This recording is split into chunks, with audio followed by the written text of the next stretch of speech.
Hi, my name is Tim Quinn, and I'm on the advisory board of the Farrah Fawcett Foundation.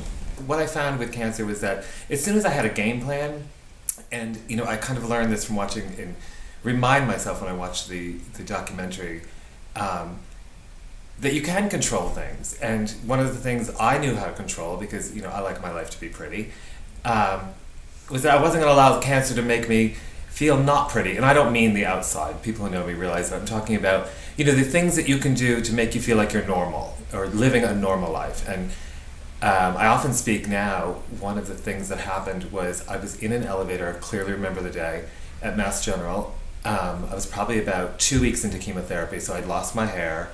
I thought I still looked good. And I was going out to lunch, and I had a cute little cap on. I was using self-tanner because I'm always tan. And when I got in the elevator, I realized that people kind of looked at me differently. And it was the first time in my life I actually felt what it felt like to be discriminated against, and it didn't make me feel good. So I took that energy and I turned it around, and I decided I was going to do everything I could to make my life seem as well balanced while I fought this fight. I had testicular cancer. It was really quite advanced. It was in my pelvis.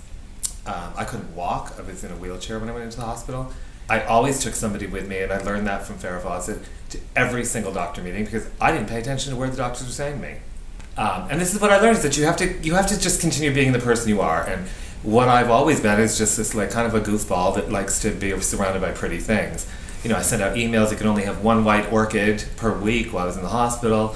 Obviously, had to be dressed up. Poor Isaac, I tormented him because I only wanted to eat off of fancy things. I didn't want to eat the hospital food. And the staff and the nurses at the hospital actually kind of got a kick out of it. And now 7 years later, I go back to that hospital once a year, and I donate a day of my time, read during the cancer and the oncology nurses, because I think the people who are fighting from the other side are such amazing people. It's one of the things I'm most proud of being involved with the Farrah Fawcett Foundation, is that Farrah was so clear in her mission, and the fact that her legacy is going on to make that struggle not have to happen eventually for other people is pretty powerful.